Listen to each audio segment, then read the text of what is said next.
Share करने के लिए आज तक टाइम दिया। हम पिछले 4-5 साल से देख रहे हैं कि ब्रीडर में डिजीज की प्रॉब्लम बहुत ज़्यादा है, पिछले 1 साल से कुछ ज़्यादा ही है। तो हम आगे पौने घंटे बात करेंगे कि ब्रीडर्स में इतनी डिजीज क्यों है और पोल्ट्री में इतनी डिजीज क्यों है, किस तरह की डिजीज है और उनको ठीक करने के लिए हम क्या कर सकते हैं। आउटब्रेक आ जाए, आउटब्रेक ना आए, इसके लिए हम क्या कर सकते हैं। तो ये प्रेजेंटेशन ज़्यादा टेक्निकल नहीं है, थोड़ा प्रैक्टिकल नहीं है। अब इस प्रेजेंटेशन में हम इन्हीं डिजीज के बारे में बात करेंगे जिसके बारे में डॉक्टर रेड्डी ने किया। वो थोड़ा टेक्निकल पार्ट था, इसमें एक्चुअल में हमारे साथ हो क्या रहा है, हम क्या कर रहे हैं, क्या कर सकते हैं, उस बारे में हम बात करेंगे। अब सबसे पहले ये बात आती है कि इतनी सारी डिजीज हैं क्यों। हमने देखा ज़्यादातर ब्रीडर के पास मल्टी स्ट्रोक यूनिट रहती है। किसी एक पर्टिकुलर स्ट्रोक में यदि कोई एक डिजीज आती है तो फिर बाकी के फ्लोक्स में कम या ज़्यादा आती रहती है। सबको पता है हम आने नालों को अफोर्ड नहीं कर सकते क्योंकि पेरेंट हमारे हाथ में नहीं है। तो ऐसे हम क्या करें, अभी इजी मंदा चलता रहता है, कभी कभी जब मंदा आता है तो साथ फार्म किराए पे लेके थोड़ा प्लानिंग करके 3 से 5 साल के यूनिट को खाली करेंगे तो थोड़ा गाइड लेवल बैक्टीरिया लेवल कम रहेगा, थोड़ा बर्ड का परफॉर्मेंस बेटर रहेगा। जब भी कोई आउटब्रेक आता है इसका मतलब ये कहते हैं कि बर्ड में इम्यूनिटी नहीं थी। अब हम सब लोग वैक्सीन भी करते हैं, सारे काम धंधे करते हैं, फिर भी इम्यूनिटी क्यों नहीं रहते वो देखते हैं हम। माइकोटॉक्सिकोसिस एक बहुत बड़ा चैलेंज है। मेरे पास 3-4 साल से लैब है। 1 साल पहले 10-20% सैंपल में माइकोटॉक्सिन मिलते थे, अभी 70-80% में मिलते हैं। जब से बायोएक्टिव बनने लगा है उसका जो डीडीजीएस निकलता है एक अच्छा प्रोटीन सोर्स है, लेकिन हमें ये भी पता है कि इसमें सारे के सारे माइक्रोटॉक्सिन वाला मक्का उधर ही जाता है। तो वो हमारे पास अडल्ट्रेशन होके आ रहा है, हम नहीं खरीद रहे, बाई चांस वो आ रहा है, माइक्रोटॉक्सिन कोशिश कर रहा है। और यदि माइक्रोटॉक्सिन रहते हैं सबको पता है फिर बर्ड में इम्यूनिटी नहीं रहती। सोचने वाली बात ये है कि जो कमर्शियल एयर का बर्ड है वो छोटा बर्ड होता है, वो हार्डी बर्ड होता है। नॉर्मली हम ये मानते हैं कि ज़्यादा डिजीज रेजिस्टेंस है, लेकिन पिछले 4-5 साल में जितने भी मेजर आउटब्रेक स्टार्ट हुए हैं वो ज़्यादातर कमर्शियल एयर से ही हुए हैं। सोचने वाली बात क्यों हुए होंगे, क्योंकि वो लोग रॉ मटेरियल की साइड कम फोकस करते हैं। उसके बाद केमिकल टॉक्सिसिटी जैसे ऑर्गेनोफॉस्फेट्स की पॉइजनिंग मिल जाती है। अब यदि एक ज़्यादा कंसंट्रेशन में होंगे, आपके बर्ड की प्रोडक्टिविटी कम करेंगे, मोबिलिटी बढ़ा देंगे, हैचेबिलिटी की क्वालिटी खराब कर देंगे तो हमें पता लगेगा कि इसका ऑर्गेनोफॉस्फेट है। लेकिन यदि एक कम कंसंट्रेशन में है, वो धीरे धीरे इफेक्ट करते जा रहे हैं, आपके बर्ड की इम्यूनिटी कम करते जा रहे हैं, तो हमें पता ही नहीं लगता। और अनलकीली हमारे पास इनकी टेस्ट की फैसिलिटी भी बहुत कम है। इंडिया में 2-4 जगह टेस्ट होती है। फॉल्टी वैक्सीनेशन शेड्यूल का मतलब क्या है, भाई एक पर्टिकुलर एरिया में एक पर्टिकुलर डिजीज के आउटब्रेक चल रहे हैं, हमें पता भी है, वो सोचते हैं हमारे को आएगा नहीं, इसलिए मैं तो पर्टिकुलर वैक्सीन करूंगा नहीं। ये एक मोटा बात है। बर्ड के ऊपर, ग्रोइंग बर्ड के ऊपर ज्यादातर ब्रीडर लोग ना थोड़ा ध्यान कम देते हैं। क्यों? क्योंकि यदि गर्मी सर्दी का स्ट्रेस हुआ बर्ड के ऊपर, वो अंडा तो दे नहीं रहा, गर्मी के स्ट्रेस में ग्रोइंग बर्ड में मोबिलिटी नहीं होती तो हम कंफर्टेबल है। लेकिन यदि गर्मी का स्ट्रेस है जो हम वैक्सीन कर रहे हैं उसके अगेंस्ट एंटीबॉडी टाइटर्स नहीं बनते हैं, टाइटर्स नहीं बढ़ेंगे तो फिर जैसे प्रोडक्शन का स्ट्रेस बर्ड पे स्टार्ट होगा डिजीज का आउटब्रेक आ जाएगा। सर्दी की बात करेंगे, आपके साइड में 20 से टेम्परेचर नीचे जा रहा है तो बर्ड अंडा कम कर देगा। तो आप लेइंग साइड में ध्यान दोगे, ग्रोइंग में नहीं दोगे। ग्रोइंग में टेम्परेचर कम है तो फिर अगेन टाइटर्स नहीं बढ़ेंगे, इम्यूनिटी नहीं बढ़ेगी। नॉर्मली हम ये रेकमेंड करते हैं कि ग्रोइंग सेट में होता है ह्यूमन में 400 फीट पर मिनट का एवरेज स्पीड जी होता है और लेइंग सेट में 450 फीट पर मिनट डायमीटर पर सेकंड का स्पीड जी है। अब हम बात करते हैं डिजीज के बारे में। तो सबसे पहले हम बात करते हैं एनडी ने 2022 से लेकर अब तक ठीक ठाक नुकसान किया। एनडी के आउटब्रेक नॉर्थ इंडिया में नवंबर-दिसंबर 2021 में कमर्शियल एयर बैंड से स्टार्ट हुए, उसका अप्रैल-मई 2022 में ब्रीडर में स्टार्ट हुए। अब ये जब डिजीज स्टार्ट होता है पर एक्यूट फॉर्म में रहता है, पर मतलब डिजीज बहुत सीवियर रहता है, अच्छा खासा नुकसान करता है। इससे कमर्शियल एयर में एवरेज ग्रोइंग में 40% डिक्रीजिंग किया। कमर्शियल ब्रॉयलर की बात करें तो 60 से 80%, किसी केस में 100% प्रोटीन बढ़ेगा।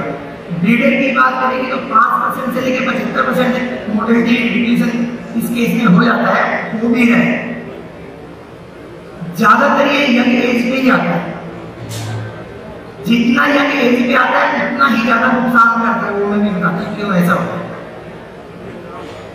नॉर्मली आप लोगों ने देखा होगा जैसे 12 दिन पे और 22-23 दिन पे हम ना गंगोरों का लाइव वैक्सीन करते हैं। जब भी हम कोई भी गंगोरों का लाइव वैक्सीन करते हैं तो बर्ड में थोड़ा सा स्ट्रेस रहता है, उसमें थोड़ा रफल्ड फैदर रहते हैं।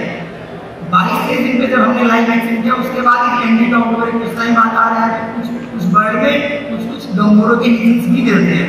ऐसे केस में फिर हमारा न्यूट्रिशन और बढ़ जाता है। अब इस डिजीज को डायग्नोज करना ज़्यादा मुश्किल नहीं रहता है। हम फार्म इंचार्ज का थोड़ा बहुत एक्सपीरियंस है या बिल्डर ओनर है वो इजीली देख सकता है, क्योंकि इसमें सीवियर प्रोवेंटेबल हैमरेज मिलती है टिप्स के ऊपर। और अभी टिप्स के ऊपर ना हो कि जैसे पेंटिंग करते हो तो पेंट पर हैमरेज भी मिलते हैं, गिजार्ड में भी इसकी हैमरेजेस रहते हैं। और किसी भी एक डिजीज का इंजन तो सिर्फ उसी डिजीज में मिलेगा, उसको पैथोग्नोमोना डिजीज बोलते हैं। तो एनडी के बटन अल्सर्स मिलते हैं। यदि आपके इंटेस्टाइन बर्ड के इंटेस्टाइन में बटन अल्सर तो इसका मतलब कन्फर्म है कि एनडी ही है। अब जब किसी फार्म के आउटब्रेक आता है तो उन्होंने पूछा कि डॉक्टर क्या लगता है कितने दिन में बर्ड ठीक हो जाएगा? तो ये बीमारी घर से 40 दिन चलती है, 10 दिन में खत्म हो जाएगी। हो सकता है 2-4-5% डिग्री से लेके जाएंगे, नहीं 40 दिन चलेगी तो 50-60-70 लेके जाएंगे। अब ये इतना लंबा ड्यूरेशन क्यों है? ये हमारी अप्रोच के ऊपर है कि हम बर्ड को ट्रीट कैसे करें आउटब्रेक आने के बाद। ये जो पहला पिक्चर है इसमें हम ये पेंट पर सैंपल देख सकते हैं, दूसरे पिक्चर में प्रोवेंटेबल टिप्स के हैंडल है। इसमें आगे गिजार्ड के अंदर भी हैमरेजेस है, पेंट पर सैंपल है, वो टिपिकल पेंट पर सैंपल ब्रॉयलर का है। ये एक जो लाइन दिखती है प्रोवेंटेबल में रेड कलर की, यदि ये है तो कंफर्मेटरी आपका जीनोटाइप 13A7I है, जो कि बहुत परक्यूट इन्फेक्शन, बहुत स्ट्रॉन्ग वायरस है। वो बटन अल्सर है इंटेस्टाइन के अंदर। इसमें किडनी भी डैमेज होती है, गंगोरों में भी किडनी डैमेज होती है, इसलिए कंफ्यूजिंग रहता है कि गंगोर है वो भी एक बटन अल्सर का पिक्चर है। अच्छा, जैसे ही आपके फ्लो में मोबिलिटी थोड़ा सा कम होने लगेगा कि थोड़ा सा बर्ड रिकवर कर रहे हैं तो आपको टोर्टिकोलिस के गर्दन घूमे बर्ड मिलने लग जाएंगे। किसी केस में जो टोर्टिकोलिस के बर्ड हो सकता है कि आपके 8-10% निकल जाए, जो कि बहुत बड़ी प्रॉब्लम है। हम लोगों का क्या रहता है कि गर्दन घूमा बर्ड है, किसी काम कर रही है उसको डिस्ट्रॉय कर दो, इस बारे में बात करेंगे। अब जब ये आउटब्रेक आ जाता है तो सबसे बड़ी बात है कि इसको ठीक कैसे करें, इसका ट्रीटमेंट कैसे करें। जब भी कोई वायरल इन्फेक्शन आता है तो उनको हम स्पोर्टी ट्रीटमेंट देने के लिए बोलते हैं, क्योंकि बहुत ज़्यादा एंटीवायरल दवाई हमारे पास है नहीं। स्पोर्टी ट्रीटमेंट हम ट्रिपल सोर्स देते हैं, पैरासिटामोल का टैबलेट दे देते हैं, इम्यूनिटी बूस्टर दे देते हैं, कुछ और 2-4 प्रोडक्ट आजकल आते हैं वो दे देते हैं। सबसे इंपॉर्टेंट इस डिजीज के ट्रीटमेंट के लिए लासोटा का लाइव वैक्सीन देते हैं। जैसे ही डिजीज स्टार्ट हुआ, जितनी जल्दी आप इस डिजीज को देख लोगे कि मेरे फ्लो में एनडी आ गया, तो 3 से 6 हफ्ते पे आएगा। 6 हफ्ते से 10 हफ्ते में आएगा, इतना ज़्यादा सीवियर डिजीज नहीं रहता। 3 से 6 हफ्ते में आपने अपने फार्म में इंसान को पूरा क्या रखना है, 1 मोबिलिटी 2 मोबिलिटी 4 मोबिलिटी जो भी हो उसका प्रोवेंटेबल सेक्टर जैसे रहनी है, आप डबल डोज में लासोटा का वैक्सीन पिला दो किसी कंपनी का, अगले 8 से 12 दिन में आपका बर्ड रिकवर कर जाएगा। अब ये बात आती है कि ये लासोटा का वैक्सीन में आई ड्रॉप कर दूं या इंजेक्शन लगा दूं तो जल्दी काम करेगा। सबसे ज्यादा प्रेफरेबल ड्रिंकिंग वाटर ये क्यों? क्योंकि जब डिजीज स्टार्ट होता है तो आपका बर्ड बहुत एक्टिव है, ना तो बर्ड ओफिड है ना लूज है, तो उस टाइम पे आराम से वैक्सीन पी लेगा बर्ड। एक बात। दूसरी बात है एनडी का कोई भी स्ट्रेन का वैक्सीन हम देते हैं, क्लोम लासोटा देते हैं, लासोटा देते हैं, वो 5-6 घंटे तक वायरस सर्वाइव करता है पानी के अंदर, तो पानी में पिलाने को नहीं। यदि आप आईपी का कोई भी लाइव वैक्सीन देने जाते हैं ड्रिंकिंग वाटर में, वो रिकमेंडेड नहीं रहता, वाइट ड्रॉप ही रहता है, क्योंकि 1 घंटे के बाद आईपी का वायरस का कंसंट्रेशन पानी में कम होने लगेगा। आई ड्रॉप हम इसलिए रिकमेंड नहीं करते क्योंकि इसमें बर्ड का हैंडलिंग होगा और हम नहीं चाहते कि आप बीमार बर्ड को ज्यादा हैंडलिंग करें। अब हम बात करते हैं कि हम इंजेक्टेबल लासोटा की तरफ जाएंगे, लासोटा के इंजेक्शन लगा देते हैं, ज्यादा जल्दी काम करेगा, तो वो ज्यादातर केस में उससे नुकसान नहीं किया। क्योंकि आप एक तो आप नीडल से ट्रांसमिशन कर रहे हैं, बर्ड जो बीमार है उससे आप ब्लड लेके दूसरे में लगा देंगे, तो नीडल ट्रांसमिशन से डिजीज बढ़ता है। दूसरा अगेन बर्ड का हैंडलिंग, जो concentrated broiler vaccine genotype 13 killed vaccine भी लगा सकते हैं। इस बारे में थोड़ा बताना चाहता हूँ। बहुत सारे केसेस में जैसे एसबीआई के केस में, एचपीआई के केस में, एनडी के केस में हम किल्ड वैक्सीन लगा के भी बर्ड को ठीक करने की कोशिश करते हैं। इसमें कंडीशन क्या है कि यदि आपका जिस वायरस ने डिजीज किया वो स्ट्रेन और आपका वैक्सीन का स्ट्रेन यदि मैच करता है तो 8 से 12 दिन में आपका बर्ड ठीक होने बढ़ने लग जाएगा। नॉर्मली फील्ड वैक्सीन 4 से 6 हफ्ते में टाइटर बनाती है, लेकिन उसमें इम्यूनिटी बनना 6-7 दिन में स्टार्ट हो जाता है। तो जो बर्ड अभी इन्फेक्ट नहीं हुए हैं, अफेक्ट नहीं है, उनमें इम्यूनिटी बढ़ने लग जाती है। तो ये फील्ड वैक्सीन का भी हम सोच सकते हैं, लेकिन इसका आपको निडल चेंज करना जरूरी है। यदि विदाउट निडल चेंज करेंगे तो ट्रांसमिशन बढ़ जाएगा। टोर्टिकोलिस के जो बर्ड है, गर्दन घूमी बर्ड, वो ठीक हो चुके हैं, सिर्फ गर्दन घूमी हुई है। वो बर्ड ना बिल्कुल नहीं ढूंढ पाते कि कहाँ पे, इसलिए पानी नहीं पिलाएंगे। यदि आप उनको कुछ दिन तक सरीर से पानी पिलाएंगे तो उनमें से 30 से 60% बर्ड रिकवर कर जाता है। नॉट ओनली रिकवर कर जाता है, वो बाद में अंडा भी देते हैं, इसलिए सबको डिस्ट्रॉय करने का जरूरी रहता है। अब ये तो बात है कि जब बीमारी आ गई तो हम क्या करें। अब आए ना उसके लिए क्या करें, हम तो ये चाहेंगे ना कि बीमारी आए ना। अब सबसे पहले तो क्या है कि हमने फार्म की साफ सफाई करनी है, अच्छा सा डिसइंफेक्शन करना है, बायोसिक्योरिटी का ध्यान रखना है। पहले 5 हफ्ते की आपने बायोसिक्योरिटी एक्सेप्शनली टाइट रखनी है। फिर हमने बर्ड में इम्यूनिटी बढ़ानी है। इम्यूनिटी कैसे बढ़ेगी, इम्यूनिटी वैक्सीन से बढ़ेगी। ये एक वैक्सीनेशन शेड्यूल एक सिर्फ आइडिया के लिए आप अपने कंसल्टेंट वेटरिनरी से डिस्कस कर सकते हैं। इसमें थोड़ा सा पहला मेजर पॉइंट क्या है कि 5-6 दिन पहले मेरे पास 2022 में जो आउटब्रेक आए थे, उस टाइम पे भी यहाँ की करोड़ लासोका देती थी 5% दिन। अब हमने इसको लासोका से चेंज किया, बाकी के शेड्यूल का पिक्चर ले सकते हैं। ये एंटी के बारे में था। अब हम बात करते हैं इन्फेक्शन ब्रोंकाइटिस। इन्फेक्शन ब्रोंकाइटिस भी बहुत पुरानी बीमारी है और आजकल हमारे लिए काफी बड़ा सीजन है। ये कोरोना वायरस पोल्ट्री से होता है। जैसे हमने कोविड सुना, कोरोना वायरस ह्यूमन था, दोनों का ज्यादा लेना देना है। इस वायरस के अंदर सबसे ज्यादा म्यूटेशंस होते हैं। जितने सीरोटाइप जीनोटाइप वेरिएंट इसके पोल्ट्री में मिलते हैं वो किसी वायरस के नहीं होते हैं। जैसे इसका मास टाइप स्ट्रेन है, मैसाचुसेट्स स्ट्रेन बोलते हैं, 41H122 है। 793 स्ट्रेन को नेफ्रोपैथिक स्ट्रेन बोलते हैं। इससे पहले कभी गाउट आया करता था, वो 100 के केस में हमने सुना। इसमें 4/91 CR88 और 1/96 है। QX है, QX आपके लिए बहुत इंपॉर्टेंट है। आज से 4-5 साल पहले इंडिया में QX स्ट्रेन मिलने लग गया था। उसके बाद ये और बहुत सारे स्ट्रेन है। यदि आपके बर्ड को मास टाइप स्ट्रेन इफेक्ट करती है तो मेरी बर्ड का ट्रेकी इफेक्ट होता है, ट्रेकाइटिस मिलेगी आपको, ब्रोइलर में ट्रेकी प्लग मिल जाएगा, सांस लेने वाले बर्ड मिलेंगे। रिप्रोडक्टिव सिस्टम इफेक्ट होगा तो थोड़ा हैचबैक परसेंटेज कम हो जाएगा, थोड़ा हैचबिलिटी कम हो जाएगा। नेफ्रोपैथिक स्ट्रेन जो 793 स्ट्रेन है, यदि उनका प्रॉब्लम आएगा तो गाउट आएगा। गाउट यदि ये प्रॉब्लम जीतती है तो आपको पेरेंट 6 में आएगा, पेरेंट में है तो एडोल्ट 6 मिल जाएगा।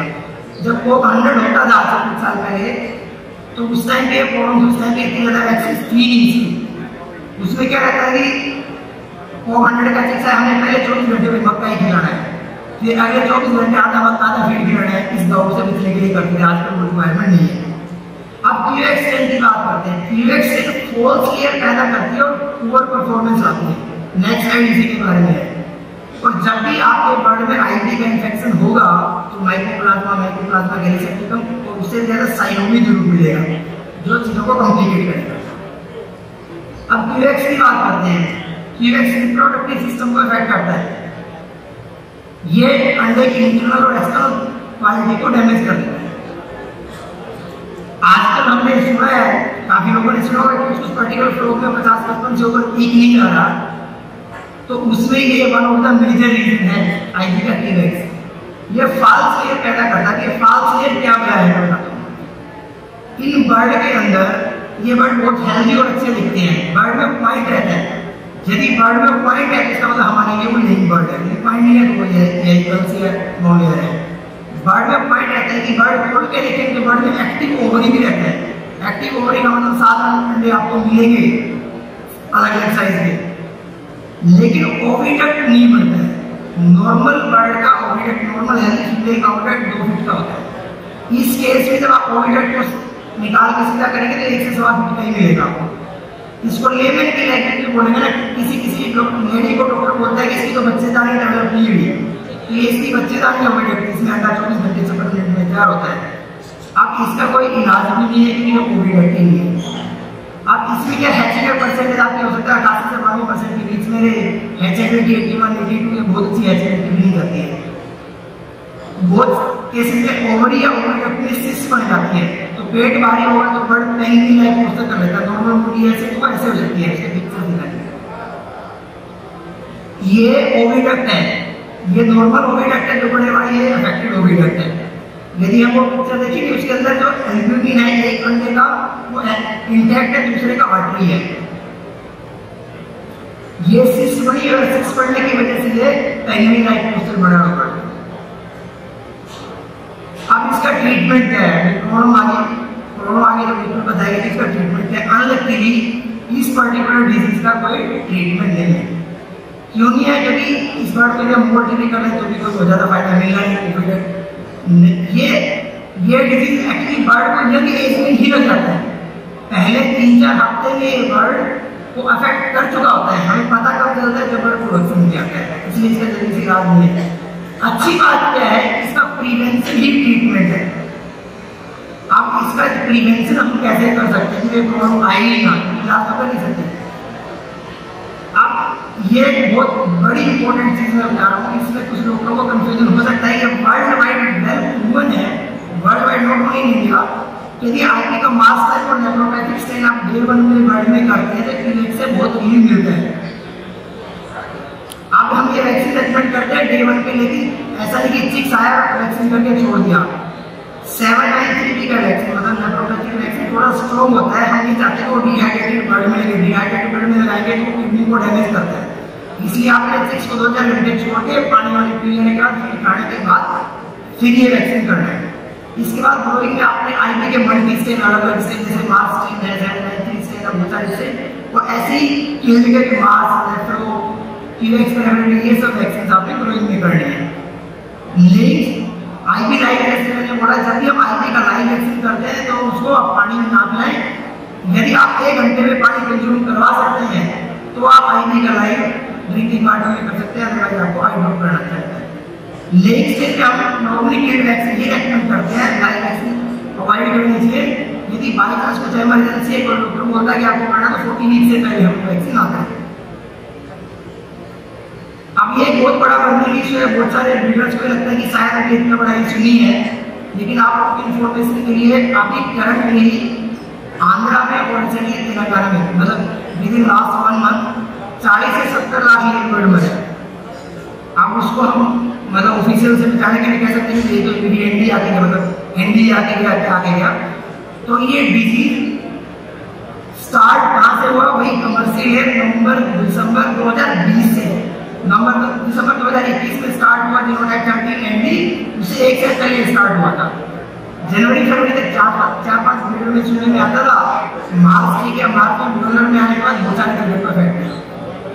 2022 में इस दिन में 1 से 1.25 करोड़ लीटर मारा और 50 लाख का बिलियन बढ़ गया। अब ये डिजीज क्या हमारे इधर एंडेमिक हो चुकी है? एंडेमिक का मतलब क्या है कि वायरस इधर है, वो कभी किसी पर्टिकुलर फ्लोक में आएगा, वैक्सीनेटेड में भी आ सकता है, नॉन वैक्सीनेटेड में आ सकता है, किसी ने वैक्सीन नहीं किया वो भी बचा रह सकता है, लेकिन वायरस है। अब ये जो पर एक्यूट क्या होता है? एक डिजीज का फेल होता है, वो कितना सीवियरिटी से बीमारी कर रहा है। एक सबसे पहली स्टेज होती है हाइपर एक्यूट। हाइपर एक्यूट मतलब आपका 5000 एक से 2.5 बर्ड एक ही दिन में मर गया, वो बर्ड आपको ना बीमार दिखेगा ना उसे पोस्टमार्टम लीजिंग मिलेगी, वो हाइपर एक्यूट सिनेरियो है। उसके बाद पर एक्यूट है। पर एक्यूट में मतलब डिजीज थोड़ा सा और चलता है, थोड़ा सा मतलब 5000 बर्ड आपका 8-10 दिन 12 दिन में मरा। लास्ट के कुछ बर्ड है वो थोड़ा थोड़ा बीमार दिखने लगे, थोड़ा पोस्टमार्टम लीजिंग मिलने लगे। उसके बाद स्टेज आता है एक्यूट स्टेज। एक्यूट स्टेज में डिजीज स्लोली जाता है, मतलब मान लो जैसे आपका 0.2% डिजीज होना चाहिए, उसकी आपका 0.8 से 1%, 1.2% ऐसे चलता है, वो एक्यूट स्टेज है। उसके बाद सब एक्यूट क्रोनिक का डिजीज, सेकेंडरी इन्फेक्शन आ जाता है। तो आजकल का हमारे इधर जो डिजीज है वो एक्यूट स्टेज में है। अब हमने तो पर एक्यूट और हाइपर एक्यूट देखा हुआ है, तो आज हम किसी को बोले नहीं एचपी हो कहता जिंदगी में एचपी तो हमने देखा रखा है 4-5 दिन में खत्म करता है, अब बड़ा खत्म नहीं करता है, लंबा वो धीरे धीरे स्लोली मारता है। अब ये स्लाइड बड़ी सिंपल है, लेकिन इसमें बहुत कुछ छुपा है। ये बर्ड फ्लू आता कहाँ से, कैसे है? तो ये बात होगी कि माइग्रेटरी बर्ड से आता है, प्लेन से वाटरफॉल से ट्रांसमिट होता है। Movement of affected live and dead bird, जैसे किसी के फार्म क्या हुआ गया उसमें सोचा तो बर्ड मरेगा भी, इसको मैं बेच देता हूँ। बर्ड का गाड़ी लोड हो गया, गाड़ी वो आखिर में जब पहुंचे अपने डेस्टिनेशन तक, तो बर्ड सारा रास्ते में मर जाता है, लेकिन बीच में जितने भी फार्म आते हैं उनको बरसात देते हुए वायरस का चला जाता है। मूवमेंट ऑफ डेड बॉडी, बहुत सारे फार्म वाले क्या करते हैं, वो फिशरीज वालों को मोबिलिटी दे देते हैं। वो जो गाड़ी कलेक्ट करने आती है ना, उसके लिए सबसे अच्छा फार्म कौन सा है जिससे ज़्यादा मोबिलिटी है, तो पहले उसके पास आएगा। वो फिर जिस फार्म से मोबिलिटी कलेक्ट करते जाएगा, वो वहाँ पे वायरस स्प्रेड करता जाएगा। पोल्ट्री लीटर, HPI या EPI का वायरस बर्ड के लीटर के अंदर 6 से 8 महीने सर्वाइव करता है। ये बहुत इंपॉर्टेंट बात है। हमारे बर्ड में क्या आउटब्रेक आ गया, हमने बर्ड लिक्विडेट कर दिया या जिस टाइम निकल हुआ, लीटर के नीचे साइड में लगा के फार्म की साफ सफाई कर दी, इधर से हम नया बर्ड लेके उधर से लीटर देखा, महीने का सीजन है, लीटर उड़ेगा, उधर से लीटर उड़ाना चालू कर दे तो वायरस एनवायरनमेंट में आके आपके लेकर होगा अफेक्ट कर देगा। तो लीटर एक बड़ा इंपॉर्टेंट फैक्टर है बीमारी को लंबे टाइम तक आपको पार करने के लिए। Movement of man and material, मेरे जैसे लोग जो जाके खाना पे एक्चुअल में बर्ड का पोस्टमार्टम करते हैं, वायरस के डायरेक्ट कॉन्टैक्ट में आते हैं, वो डिजीज को लेके जाने में वो हेल्प करते हैं। हम एक दिन में एक ही फार्म, एक से ज़्यादा फार्म विजिट करते हैं, बायोसिक्योरिटी मेजर्स फॉलो नहीं करते तो हमारी वजह से वायरस है।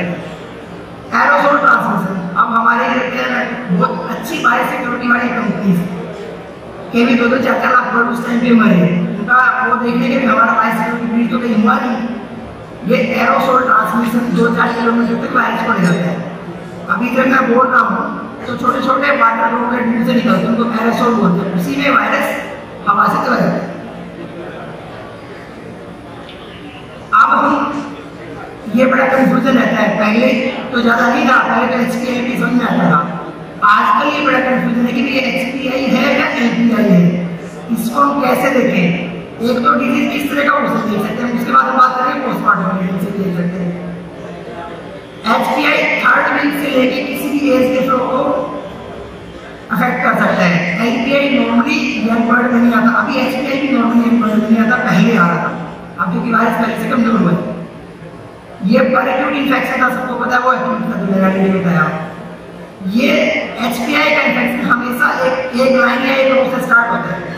बहुत सारे ब्रीडर्स को ये पता है कि यदि एक लाइन में एकदम से एक ही पिंजरे की दो मोटी दो तितलियां बड़ी मिल जाएगी, इसका मतलब बर्ड फ्लू आ गया। ये स्पॉटी ट्रीटमेंट, इसमें सेकेंडरी बैक्टीरियल इन्फेक्शन आता नहीं है। क्यों नहीं आता? क्योंकि सेकेंडरी बैक्टीरियल इन्फेक्शन को मौका ही नहीं, तो उससे पहले बर्ड को मार देता है। और कभी कभी हमने देखा है कि डिजीज थोड़ा सा ज्यादा सीवियर है तो हमने बर्ड को मोल्ड किया, मोल्डिंग से बर्ड ठीक हुआ, लेकिन जब दोबारा प्रोडक्शन पे आया तो दोबारा से रिलैक्स हो जाता है। अब ये जो लोग थोड़ा सा पोस्टमार्टम भी देखते हैं, बर्ड के रीजन देखने की कोशिश करते हैं, उसमें क्या डिफरेंस होता है। HPI यदि बहुत सीवियर है तो उसमें इंटरनल हेमरेज मिलती है, मतलब ब्लड क्लॉट मिलेगा। हमें लगेगा भी नया बर्ड है, किसी का बर्ड रीड बढ़ती होगी, लीवर रप्चर हुआ होगा या किडनी में चोट लगी होगी, लेकिन वो एक्चुअल में डिजीज की वजह से इंटरनल हेमरेज है बर्ड के अंदर। योग लिक्विफाई हो जाता है, वो लिक्विफाइड योग मिलेगा आपको, मैं फोटो में दिखाऊंगा मैं आपको। ब्रेस्ट और थाई मसल पे पिन पॉइंट हेमरेज मिलेंगे। पिन पॉइंट हेमरेज जैसे आपने नीडल से ऐसे ड्रॉप कर दिया और रेड कलर के पिन पॉइंट हेमरेज मिलेंगे। हेमरेजिक साइन का मतलब क्या है? बर्ड का पंजा लाल हो जाता है। बहुत सारे लोग देख के बता देते हैं हमें बलून का बर्ड लग रहा है पैर देख के। बहुत ज्यादा सीवियर है तो फिर ओवा के अंदर हेमरेजिस हो जाती है, रेड कलर का हो जाता है। ये लिक्विफाइड योग है, वो मिससे ओवा प्लस हेमरेजिक हुआ है, मतलब हुआ के अंदर हेमरेज हुआ है। ये पिन पॉइंट हेमरेज है, ये पिन पॉइंट हेमरेज है हार्ट के ऊपर और पेरिकार्डियम के ऊपर। पिन पॉइंट हेमरेज सीरोजल सरफेस पे प्रोवेंट्रिकुलर से भी मिलती है, और वो देखो वो भी हेमरेजिक हुआ है प्लस लिक्विफाइड हुआ है। ये दो बर्ड के पैर देखो आप, एक के पैर येलो है दूसरे के रेड है। ये तो रेड वाला है, ये टिपिकली HPI से अफेक्टेड बर्ड है। इसमें कोम्स और वाटास में स्वेलिंग हो जाती है और पंजों में भी स्वेलिंग हो जाती है। अब ये था जब बीमारी बहुत सीवियर थी, तब हम दोनों चीजों में कैसे डिफरेंशिएट करते थे।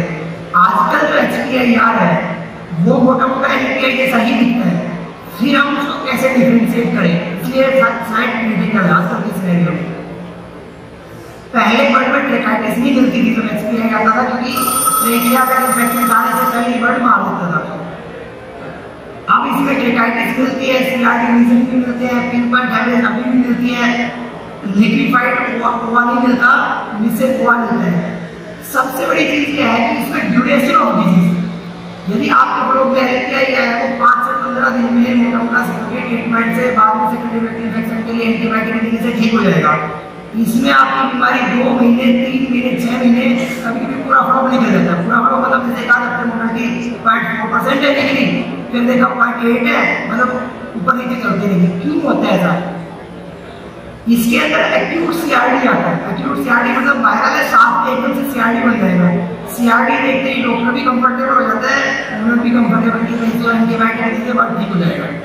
जैसे हम एंटीबायोटिक एंटीमाइकोप्लाज्मा देते हैं, बैक्टीरियल लोड कम हो जाता है, वायरल लोड बढ़ जाता है, तो मोबिलिटी बढ़ जाती है। फिर हम स्पोर्टिव ट्रीटमेंट देते हैं, वायरल लोड थोड़ा कम होता है, सेकेंडरी इन्फेक्शन आता है, फिर हम एंटीबायोटिक दे देते हैं। तो हमें करना क्या चाहिए कि पहले स्पोर्टिव ट्रीटमेंट देके वायरल लोड कम करना चाहिए। जब वायरल रीजन हमें दिखे कि पोस्टमार्टम नहीं मिले तब एंटीबायोटिक देना चाहिए। थोड़ा पेशेंस मैटर करता है। प्लस हम एंटीबायोटिक ना देके कुछ आजकल नॉन एंटीबायोटिक एंटीबैक्टीरियल प्रोडक्ट्स आ रहे हैं, उस पे जाए तो बेटर है। अभी आपको इस तरह का सीआरडी मिलेगी एसबीआई में, इस तरह से आप वो होगा पहले जैसे नहीं रहे। अब ये हेमरेज अभी मिलती है, टेटाइटिस भी मिलती है। एलपीआई में भी मोटा सही है। एलपीआई में 2 चीजें हम मेजर देखते हैं, तो प्रोवेंटिकुलर, एक तो क्या इंटेस्टाइन का जो लास्ट पार्ट है, जो लास्ट का वो रेड मिलेगा आपको, इससे भी ज्यादा रेड मिलेगा। उसके बाद उसमें प्रोवेंटिकुलर हेमरेज होती है, टिप्स पे एंडिंग होती है, इससे लॉन्ग टिप्स से हेमरेज मिलेगी। एक एलपीआई का पैथोग्नोमोनिक रीजन होता है, जो सिर्फ एलपीआई में मिलता है, वो क्या होता है अडीमा हो जाता है वो जो व्हाइट फ्लूइड दिख रहा है। अब इसका ट्रीटमेंट की बात करें, जिस टाइम पे जब एसबीआई ये सीवियर फॉर्म में आया है तो सबको पता है कोई ट्रीटमेंट था नहीं।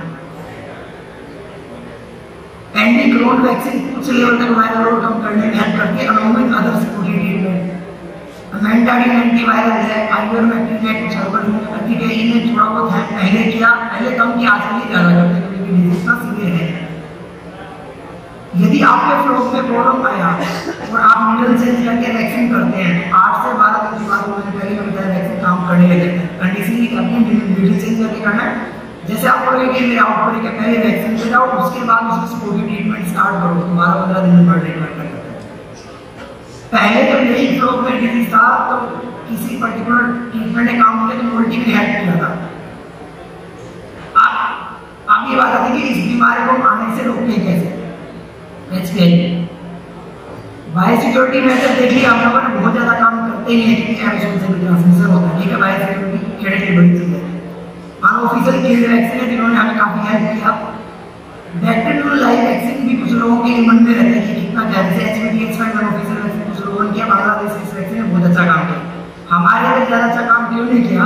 हमारा जो पेरेंट सीट आता है उसमें HPV प्लस HB1 का वैक्सीन लग के आता है, इसमें HPV प्लस H5 है। जो पहले HPV वायरस बर्ड के अंदर चला गया, बर्ड सबसे के इम्यूनिटी उसी के अगेंस्ट बढ़ाएगा। सेकंड HPV के अगेंस्ट इतना अच्छा काम नहीं करता। बांग्लादेश में पेरेंट 6 वैक्सीनेट होके नहीं आता मैरिज के लिए, वो क्या करते हैं HPV प्लस H5 प्लस किसी कंपनी का रेस्पेंस स्टेम उसमें मिला के हमारा लाते हैं, इसलिए वो थोड़ा इफेक्टिव रहता है। हालांकि अभी भी वहाँ पे भी वायरस के लोग दूसरे आउटब्रेक आते हैं। तो नॉर्मली हम ग्रोइंग फ्लो पर 2.5 से 3.5 वैक्सीन करते हैं। एक और मैसेज क्या है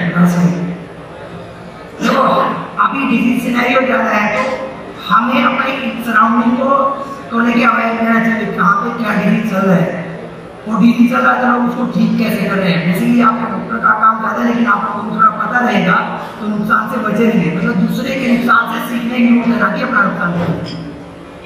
किस पर्टिकुलर टाइप का कौन सा वैक्सीन ज्यादा काम कर रहा है, वो वैक्सीन अवेलेबल है या नहीं देखने की जरूरत है। आपके बर्ड में टाइटर करवाते रहने की जरूरत है, ताकि हमें पता लगे कि हमारे टाइटर किस लेवल पे है, वो मतलब सिक्योरिटी दे रही है।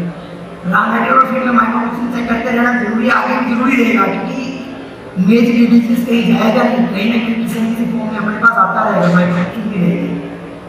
बायोसिक्योरिटी और कंड्यूसिव एनवायरनमेंट, बर्ड के लिए जो हम बात करते हैं कि वेंटिलेशन सिस्टम आपका गर्मी और सर्दियों के लिए परफेक्ट है। तो थैंक यू सो मच।